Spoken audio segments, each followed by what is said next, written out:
Hello everybody, welcome back to the Model Factory. So we are in a new year, it's time for a new start and time for a new build. And I actually was able to finish off all my builds last year before the end of the year. We finished off that Camaro ZL1 and that was the last one. So that left me with a completely open slate to start this new year. And I wanted to start with this Revell Ford Bronco. This is one that I have wanted for a while, and so since I got it for Christmas, I have just been itching to get started on it, and I've seen a lot of cool builds out there that some of you guys have done, and then I've seen some on the internet and the forums and whatever, and so just got my juices flowing, got my blood flowing, and wanted me to get out here and get to going on this thing.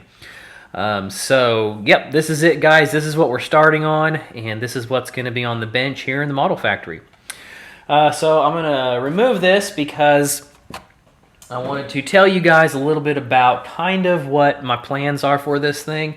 I'd let you guys kind of have an idea of where I'm going. This may not be 100% because, as I've told y'all before, my builds just evolve as I'm building, but this is the general direction of what we're thinking. First and foremost, this is an absolutely fabulous kit. And it comes with a tremendous amount of parts, beautifully molded stuff. I've already kind of started pulling things out and looking at them. Like in here, I have some of the suspension pieces pulled apart and looking at them and everything. Here's the body with the floor pan in it. We've been looking at the chassis.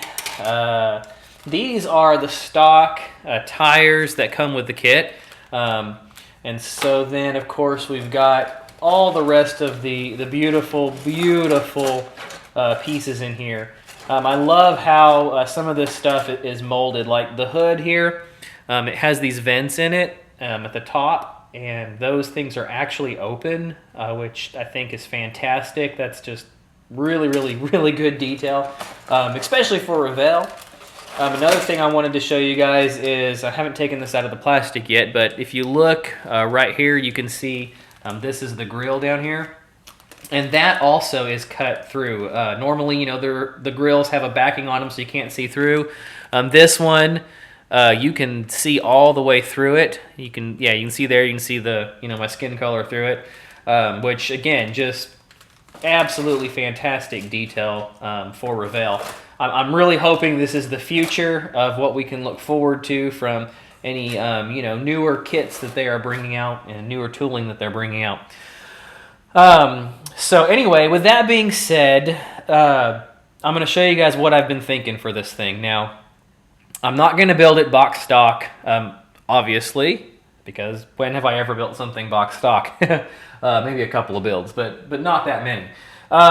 So we're going to do this thing as kind of a mild off-road, newer kind of. Someone got one of these, in nowadays age. I guess I'm not building this as a retro version. I'm building this as if someone had it now, and they were just doing a mild off-road vehicle. We're not going for extreme like crazy off-road, rock crawler, all that crazy stuff. We're just going to go for kind of a mild off-road vehicle. So these are the wheels and tires that I'm going to be using on this thing. Now these are the wheels and tires off of the Revell. It's the Snap Tight Jeep kit. They're actually the same exact wheels and tires that are on the Revell Rubicon kit. But these ones are just not chromed. They're a black rim, but it's the same rim, same tire. They just, like I said, didn't chrome it, I guess, because it's the Snap Tight kit, and they knew that, kids were going to play with it or whatever. I don't know. But they're the same exact wheels and tires as that, and I'm going to be using those. We'll be getting another one that we're going to use for the spare tire. And then on the body of this thing, the original bodies, if you look here on the back of them, the rear fender area, or the wheel arch right here, was down low. It was just, that's how they designed it back then. So I'm going to be getting some fender flares for this so that I can raise that rear arch up, so these wheels will fit in there better, because these are definitely a much larger wheel and tire than are on the stock version of this. You can see these are the stock wheels and tires. And if we compare a stock wheel and tire with that, it's quite a bit bigger. So we're going to need to open that up so it will fit. We'll try to do a little bit of a lift on it. The fender flares that I'm going to be using for this are from Fireball. They're the Fireball Model Works, and he's got some fender flares that are made specifically for this Revell Bronco kit. So I am ordering those, and when those come in, then we'll be modifying the body of this so that they can go on there, and then we'll start working on that.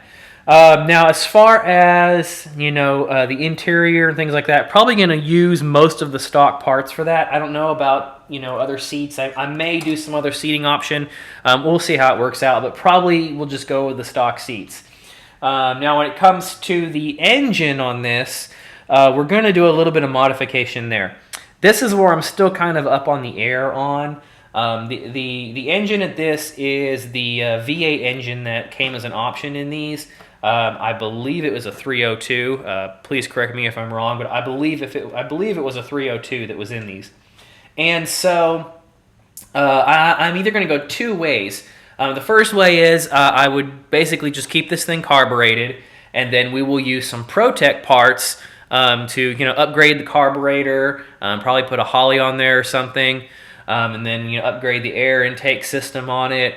Maybe just do a few little upgrades to it like that, but keep it as a carbureted engine. Or the second option that I've been thinking of is Revell does the 32 5-window coupe, and in there it has a V8. It's the V8 fuel-injected engine, and a lot of the parts from that would just go right onto this engine block, as they're both the V8 302. And so what I've got here inside of this, as I got in a purple pond, these are the basically this is the intake manifold for the fuel-injected system, and then some high-performance exhaust headers that are in there that I had used on an old build a long time ago. So I've got them inside of here, stripping some of the old paint off. I may use, some of the parts from that engine, like the valve covers, things like that, just to kind of upgrade the engine on this a little bit, and convert it to a fuel-injected engine. Like I said, I don't know yet. I'm not sure which direction I'm going to go. I'm still kind of pondering around on that and playing with ideas. But we are going to definitely go with the larger wheels. We're going to raise it up. We're going to put those fender flares on there. I will be putting some custom bumpers on this. So it'll have both custom front and back bumpers on it, just to add a little bit more to the, kind of off-roady appeal to it. But yeah, that's where we're at, guys. That's what we've got going on. This is what's next on the bench. It's going to be that Bronco, so stay tuned for this. I should hopefully have some update videos coming up for it soon. Hopefully I will be able to get some of the parts in I've ordered and be able to start working on it. So that's it, guys. Stay tuned. Keep building those awesome models. I'm really looking forward to what we've got going on this year. Definitely seems like there's some excitement in the community and everything. So I'm just really looking forward to what we got going on. Okay, guys, well, stay tuned. Like I said again, eat, sleep, styrene, and I will see you all in the next video.